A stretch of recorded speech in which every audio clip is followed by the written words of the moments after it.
Hey everyone, Chris Sawyer here. The VARIETAL Show is back. I am with Karl Weichold, and we are here at Stoller Family Estate. You might see behind us here, this is the real deal, Willamette Valley. And you know, Karl, here we are. It's a windy afternoon, and guess what? That's what happens in Willamette Valley. Great sunny days.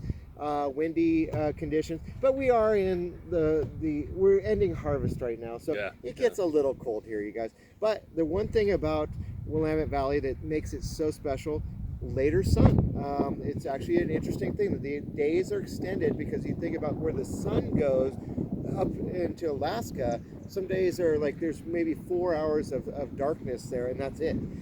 Here you get to extend that out, and this was a good vintage, the 2022. Absolutely, yeah. That's one of the I think salient points of this vintage was just how long we were able to keep these grapes on the vine.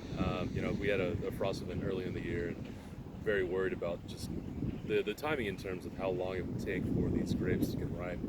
And the weather hung around this year. We got very long, dry weeks into October, which is super rare for the state, but it's exactly what we needed. And last fruit hit the barn yesterday, so we're stoked. Yeah. So, Karl, you're from Austin, Texas. Like he's a Texan. So let me just say it with my Texas accent. He is a Texan. Austin. If you guys know Austin City Limits, one of my favorite shows ever. And here you are, Karl. In Oregon. What the heck brought you here to Oregon, especially to Stoller Family? I made wine for a couple years in Texas, and I really enjoyed it there, but honestly, there wasn't enough talent for me to stay interested in that wine for long enough. So in 2009, packed up all my belongings and the dog and moved up here and took an internship and kind of worked my way up from there. I've been with ERATH for a little bit and then joined Stoller in 2020.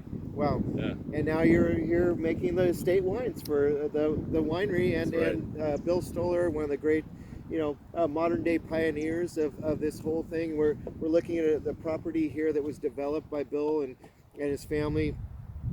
Really unique. This Chardonnay really speaks about this property. Why does it? Why does it taste so much about this property? Well, this is kind of a collection of Chardonnay blocks from all throughout the vineyard. The style of this wine isn't stepped on by any sort of really obtrusive winemaking techniques. I don't really beat up the lees too badly. It's not entirely barrel fermented. Mostly this is stainless steel and a little bit of concrete and some neutral barrels. So that means it tastes like Chardonnay. That's right. Not winemaker. Yep. Okay. So good point there. What you're tasting in this bottle is what this site does for Chardonnay in a very pure sense. I love it. It's got the beautiful rich flavors. It's got like that apple, crisp apple, a little bit of the pear, but also there's some tropical notes in here, but it's also not sweet.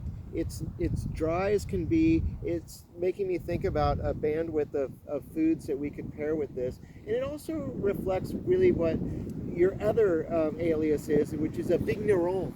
If you've heard. Now I'm getting into the Frenchy accent, you guys.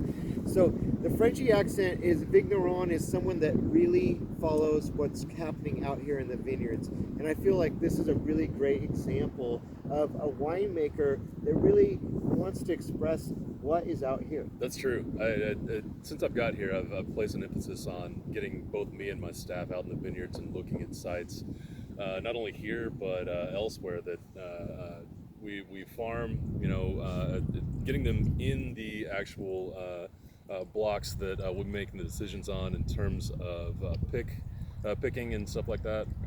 Making sure that we're as much a part of the farming as we possibly can, because that's effectively where you create the quality there. Exactly. So speaking of greatness, so we tasted this rosé earlier, and I was just I stopped in my tracks. Like I was in like this floating on clouds moment. I don't know if you guys have been there, but it's pretty awesome. This is the new rosé release. This is from the 2021 vintage. not much left because it's just damn good, and that's okay, because that's what a rosé is supposed to be, right? Absolutely. Yeah. What do you love so much about this rosé? You know, to me, I really respect a lot of the Provençal style rosés.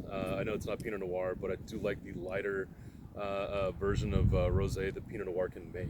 Yeah. To me, I don't like to press too hard, leave in contact with the skins for too long. Yeah. I really just want to kind of express what Pinot can do off of the sites that we're able to farm. Yeah. What's super important about this rosé is that we're kind of becoming more in control of our own destiny in terms of those sites that we farm from specifically. So we can kind of fine tune exactly how much color, how much flavor, the ripeness, and the sugar that we develop off of these sites. Yeah. It's amazing. Oh yeah, I love the fact that we're able to do this in scale as well. Yeah, it's absolutely. And we're talking about Pinot Noir, of course. And so here we are on the estate. This is Dundee Hills. So this is where really Willamette Valley kind of started. You know, as far as the real original plantings, we're talking about Dick Erath. We're talking about David Lett, the original pioneer who came here. Now we're here at the amazing Stoller family. And we've got some red grapes here called Pinot Noir, and obviously we saw the pink version of it. But why does it work here? Why is this a unique area where we can talk about Yamhill Carlton, we can talk about Chehalem, where I was just visiting them, Amity up there, and these kinds of Aola Amity. Why are they so different from one another? You know, for us specifically, it's mostly what this hillside does perfect in terms of what the Dundee Hills AVA can do. We've got a really nice southwest aspect. Yeah. We've got almost entirely Jory soils. We've got Jory soils. That's an important one, you guys. Yeah, a lot of clay heavy, big plants, a lot of ripe fruits. You know, just generous ripeness. Hashtag generosity matters. Exactly.